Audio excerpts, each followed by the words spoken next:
morning. Get the feeling of Chick-fil-A for breakfast.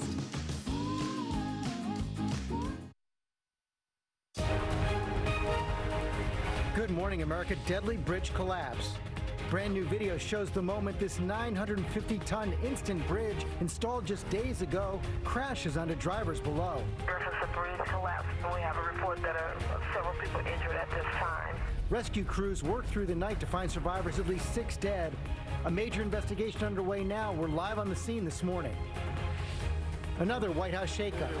New reports about National Security Advisor H.R. McMaster as the president faces a major new development in the Russia investigation. The special counsel orders his business to turn over documents, and our exclusive interview with the secret government operative who partnered with Trump to try and build a hotel in Moscow. It's only on GMA.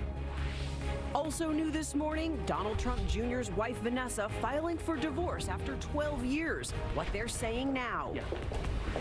New storm warning. A fourth nor'easter may be moving in. 2 systems moving across the country. Rob tracking them right now. And there's no place like home. The German Shepherd mistakenly sent to Japan, now back in Kansas this morning. The dramatic reunion. Ergo and his owner join us live right here on GMA. Live in Times Square, this is GMA with Robin Roberts, George Stephanopoulos, and Michael Strahan. And good morning, America. It is official. March Madness is here. A whole bunch of brackets already busted, thanks in part to this buzzer beater right here. Loyola Chicago, big underdog, but they won last night. And at this point, just over 6,300 ESPN brackets out of 17.3 million are still standing. Surprised there are that many. Oh, yeah, I'm surprised there were that many. I never entered, so I'm still standing. Okay. And there was also another big bracket busting game. We're going to have more on that in a moment. Of course, Loyola's secret weapon also. But we are beginning this morning, of course, with that deadly bridge collapse. You are looking at the scene there, live picture outside Florida International University, where that pedestrian bridge crashed just days after it was built. Here's what we know right now. At least 6 people were killed, 10 others taken to the hospital. The 950-ton bridge cost more than $14 million. It was built using a new, quote, accelerated construction technique. See that time-lapse video right there, put in very quickly. ABC's Victor Akendo is on the scene with the latest. Good morning, Victor. Good morning, George. There are still bodies stuck underneath the rubble. This will be a very delicate process. Some heavy machinery has been brought in, but crews have to be careful out here. The concrete apparently crumbling a little bit more overnight. This bridge was supposed to make things safer for the students here at FIU and for the neighboring city of Sweetwater, but on Thursday, it came crashing down without warning. This morning, officials say at least 6 people were killed and 10 injured when this pedestrian walkway collapsed at a Miami college. Oh my God! The moment caught on this traffic camera. There's 2 cars under there. A worker was on top of it when it fell. Teams working through the night, searching for any signs of life underneath all that rubble. We're using all of our equipment, we're using our search canines, and we're going to continue to search this pile until we're sure that there's no other survivors. But as the night wore on, hopes dimmed, and then finally word that rescue would become a recovery. It all started at 1:30 p.m. Thursday. The pedestrian bridge came crashing down without warning onto a busy thoroughfare, crushing passing cars and trapping drivers. The bridge collapsed, and we have a report that several people injured at this time. I saw the bridge just collapse in front of me, and it fell on the cars that were sitting there waiting for the lights to change. At least 4 cars under this bridge. 3, 4 are going to be unattainable at this time.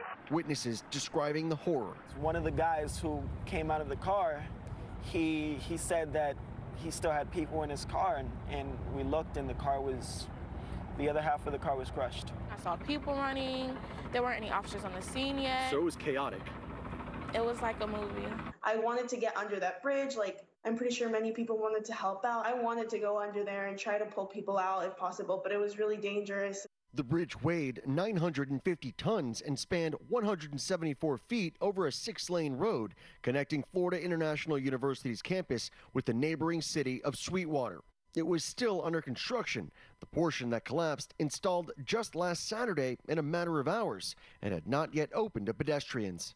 At least one of the injured, a pedestrian walking underneath the bridge. He heard the crumbling and he was able to he reacted. but then he didn't react fast enough because there's no way to outrun 10,000 whatever boulders are coming crashing down, and he was hit. Officers who were driving nearby raced to the scene. Sergeant Jenna Mendez climbing on top of the debris to help injured construction workers. We had two unconscious, two conscious that were injured, just in a state of shock. One of the unconscious was not breathing. We started compressions on the one that was not breathing. Being a dad and a grandfather, you just hope this would never happen to anybody in your family or any family that you know. There is the possibility that more people are unaccounted for underneath the wreckage. Crews have not left the scene all night. This will be a very slow and methodical process now. George? Okay, Victor, thanks very much. Michael? Thank you, George. Investigators, as Victor said, are on the scene this morning trying to determine what went wrong. Our senior transportation correspondent, David Curley, has more. And David, they're looking at how this so-called instant bridge was constructed. Absolutely, Michael. We have learned that there was testing going on at that bridge yesterday before the collapse, and reportedly some tensioning of the cables that hold it. But investigators are going to want to know everything about how this bridge was built. It's nicknamed an instant bridge, actually called accelerated bridge construction, touted as a modern, safe way to erect a bridge. Prefab it like this one on the side of the road, and then in just a few hours move it into place, improving safety and construction. But this bridge, either during or after a stress test yesterday morning, collapsed. In the rubble, a vehicle belonging to an engineering firm which does such stress tests. That company did not return calls asking if it was conducting those tests. And overnight, Florida Senator Marco Rubio tweeting, "The cables that suspend that bridge loosened and the engineering firm ordered that they be tightened. They were being tightened when it collapsed." NTSB investigators arrived on the scene overnight and will be looking at everything. Look at the construction techniques, look at the materials. All these things are factors into the construction of a bridge and its safety. And also this morning, the Florida Department of Transportation taking the remarkable step of revealing that the university, which was in charge of the project, did not hire a, quote, pre-approved company to do what's called a secondary design check on the bridge. Now, the design company and the construction company are expressing their condolences to those who are lost and say they will fully support the investigation. Cecilia, quite often there is more than one cause that leads to a collapse like this. Cecilia? Okay, David, thank you. And there are so many questions this morning. Florida International University's President Mark Rosenberg joins us now live. President Rosenberg, our thoughts are certainly with the FIU community this morning during this tragedy. This was a project that brought great pride to your university. You said it was all about collaboration and being neighbors. This was supposed to protect students. Well, first of all, our condolences to all the family members and loved ones of those who have been injured and killed in this tragic accident. This project was about neighborliness. This project was about goodness. This project was about linking two communities together. We started in 2010 planning and talking about this project. This project has been done as every other project at FIU in terms of construction. A transparent, competitive bid process with certified contractors, and so obviously we're shocked, and we're going to cooperate fully. There'll be a full investigation. We're grateful to the governor and to the senators and the first responders who are here, but we've got to get to the bottom of this, and we will. There certainly are a lot of questions this morning. Among them is this stress test that was being performed just yesterday. Why wasn't the area cleared of traffic and pedestrians? There are a lot of tests that go on, and I can't answer that question. I assume that they believe it was a routine, normal test, but that's what the investigation is going to determine. The Florida Department of Transportation says that the firm chosen to do a secondary check on this bridge was not pre-qualified, and that it was the responsibility of the university to choose the correct firm. What happened? We're aware of that allegation. We're investigating that. We'll have more information quickly. We only work with certified contractors that have been approved by all the appropriate authorities. President Rosenberg, thank you. And again, our thoughts are with your community this morning. A lot of questions left to answer on that one, but we're going to move on now to new tensions between the United States and Russia as the U.S. accuses Russia of targeting our critical infrastructure for cyber attacks. And President Trump orders new sanctions to punish Russia for meddling in our elections. Let's bring in our chief global affairs anchor, Martha Raddatz, with the latest. Good morning, Martha. Good morning, George. We have those sanctions that hit 19 Russian citizens and several Russian entities, which were announced yesterday. Those are some of the most significant actions by the Trump administration.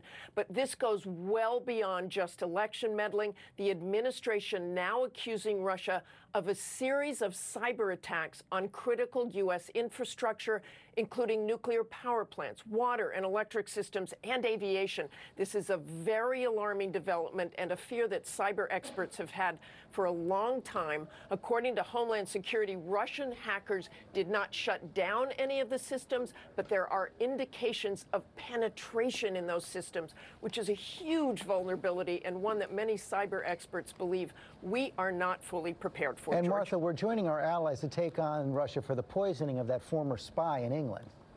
We are, and there may be additional sanctions. The State Department did not rule that out yesterday. Okay, Martha, thanks very much. These sanctions being imposed as President Trump closes in on another major change to his foreign policy team. National Security Advisor H.R. McMaster now in the crosshairs. I want to bring in our chief White House correspondent, John Carlin. John, as with Rex Tillerson, there has been tension between the president and McMaster for a long time.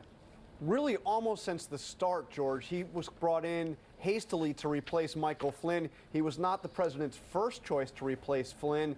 And this tension has really reached a fever pitch in recent weeks. I would say he's been going out the door for the last couple of months. But as the speculation intensified last night, the press secretary, Sarah Sanders, put out a tweet saying, just spoke to the president and H.R. McMaster. Contrary to reports, they have a good working relationship, and there are no changes at the NSC. Notice, George, the present tense. There will be changes at the NSC, just not immediately. We're going to be keeping a close eye on that. Meantime, major new development in the Russia investigation yesterday. Robert Mueller subpoenaing the Trump organization. That appears to cross that red line President Trump had said about not going into his finances. The president was asked directly back in July if going into his personal finances unrelated to Russia would cross the red line. Now, this looks like personal finances, but related to Russia, certainly very close to the red line, if not over it. And George, perhaps more significantly, this indicates that the special counsel investigation is nowhere near over. It is expanding into new areas. Yeah, it's not even close to being over. Okay, John, thanks very much. As the news broke about those subpoenas yesterday afternoon, I was sitting down for an exclusive interview with the businessman in the middle of one deal Mueller is examining. Felix Sater is the man who partnered up with Trump to try and build a hotel in Moscow while Trump was running for president. I started making phone calls to some of the contacts that I had there, promoting the deal, promoting the opportunity of the deal, asking for where there were good pieces of property where a deal like this could be built, which banks could finance it. And the financing this deal would have come from bankers close or relatively close to Vladimir Putin? Yes. It would have been banks in Moscow because foreign banks will not finance there. So it would have absolutely had to have been some of the banks in Russia. Do you think that President Trump should be concerned about any information you've given to the government about him? Well, since the only thing I've ever done with Donald Trump, President Trump, are real estate deals, no, I don't believe so. But we now know, in fact, we just learned today that Robert Mueller has now subpoenaed the Trump organization for any information having to do with the Trump Tower in Moscow. Does that surprise you? No. If they dig into this deal, what are they going to find? They're going to find that Felix Sater tried to put together a deal in Moscow for a Trump-Moscow deal and was very, very enthusiastic and very tenacious and tried to get this deal put together. That's the extent of what they're going to find as it relates to my activities. As it relates to your activities, did it ever strike you as strange, though? I mean, clearly, you're a real estate guy. You wanted this deal to happen, no question. Yes. About that. Is it appropriate for a presidential candidate to be seeking a deal in Moscow with Russian financing while he's running for president? I can't answer that. I can only answer in the following way. A beautiful building could have been built and maybe even improved goodwill relations between the countries because of it. I didn't see any downside. He wanted that thing to be built. He kept working at it for an awful long time. But you know that working on deals with Donald Trump was just Sater's day job. For more than 20 years, he has been a secret government operative. And this is a story straight out of a spy novel. We're going to have a lot more on that in our second half hour. Looking forward to that one for sure. There's also news this morning about Donald Trump's family. Vanessa Trump, Donald Trump Jr.'s wife, has filed for divorce. Our chief national correspondent, Tom Yamas, is here with more on this. Good morning, Tom. Cecilia, good morning to you. The couple confirming this in a statement we're about to show you. The couple filing for divorce in Manhattan Supreme Court. Following 12 years of marriage and 5 children, Donald Trump Jr. and his wife Vanessa are filing for divorce. One of the last times the family was pictured together was in this Instagram photo Don Jr. posted in February, celebrating their son's birthday in Palm Beach. The couple putting out a statement saying, "We will always have tremendous respect for each other and our families. We have 5 beautiful children together, and they remain our top priority. We ask for your privacy during this time." The president introduced the couple back in 2003. Vanessa, a former model. Just last month, Vanessa and her mother were hospitalized as a precaution after she opened an envelope containing a white powdery substance later determined to be cornstarch. Don Jr. immediately responded on Twitter, tweeting, "No one should ever have to deal with this kind of sickening behavior." Now, I have had the chance to interview Don Jr. over the years. He's always taken pride in being a family man and spoken glowingly of his wife and children. This, no doubt, is a tough time for the Trump family, including the president, who is very close to Don and Vanessa's children. Cecilia? Certainly is. Okay, Tom, thank you. Michael? All right, thank you. We're going to turn now to those bracket-busting games, shaking up March Madness. The biggest upset so far, underdog Buffalo, a 13 seed blowing out 4th-seeded Arizona in round 1. That was a surprise we didn't see coming. And Loyola, who made the tournament for the first time in 33 years, knocking off Miami with that incredible buzzer beater you see right there. We're going to tell you more about their secret weapon coming up. I like the secret weapon. Yeah. I have a hint. And now we're going to go, you have a little hint. Yeah. That's pretty much all I can contribute to March Madness, I'm not going to lie. Don't give it up yet. Well, now we're going to go over to Rob. And Rob, you're tracking 2 storms and one that could be another nor'easter. Please say no. I'm sorry, buddy, but it will be nor'easter number 4, and it's hitting California right now. This other storm hit California. This is Topanga Canyon, kind of the shortcut over to Malibu, to Calabasas. There was a mudslide there yesterday, and they got more rain coming in today. So we've got 2 storms on the map. The one that was in California yesterday will bring some severe storms to the south, the mid-south today, and then kind of dissipate. The next storm coming in, hitting California now, will bring rain, snow to the mountains, actually snow to pretty low elevations. Then by Monday, looking for severe weather across the south. By Tuesday, Wednesday, this is when things get murky, anywhere from Virginia all the way up towards the northeast. Could become our next nor'easter, and that is, by the way, the first day of spring. Details to come throughout the weekend. Speaking of the weekend, time for your weekend getaway is brought to you by CarMax. If you're anything like me, your to-do list just keeps growing. It never stops. Which is why the online financing application at CarMax.com is so convenient. Get some of that finance stuff out of the way from wherever you are, at the doctor's office, karate practice, or my favorite, back at the doctor's office. Knowing before you go means more quality time sewing a costume for the school play that is not going to look anything like a frog. Just a little heads up, Mrs. Davis. Yay, kids! Well, once again, this morning is starting out cold, and once again, it is going to be a cold, blustery day. Rather unusual here for mid-March. We'll have temperatures today topping out in the mid-40s, some sunshine, but wind chills that are going to be in the 30s. We've got a weather maker for you on Saturday. Fast moving between 1 and 4 p.m. Could get some rain showers, maybe even a few wet snowflakes, and then a bigger storm could come Tuesday, Wednesday time period that could bring some accumulating snow. Something Storm Watch 7 will be keeping you updated on. I want to share with you this photo of one of my favorite photographers I follow on Instagram, Keith Ledzinski. That's his English Golden Retriever. He took that with an infrared lens in Boulder, Colorado, strolling across a frozen lake. So that puppy embracing the extended winter. So cute. As you should. I would love to share reindeer on your tie? Okay, I got it on the sale rack. Obviously, it's a Christmas type, but it's in honor of St. Patrick's Day. Just don't look too close. Coming up, more of my exclusive interview with the businessman who tried to build a Trump Tower in Moscow. He was also a secret government operative who helped take on Al-Qaeda, the Russian mob, and the mafia. And reunited, that dog that ended up all the way in Japan after that flight mix-up. Ergo is here to tell us about his story. His family's going to tell a story, but they're both here. They're here. Don't be nervous. You got this. Believe in yourself.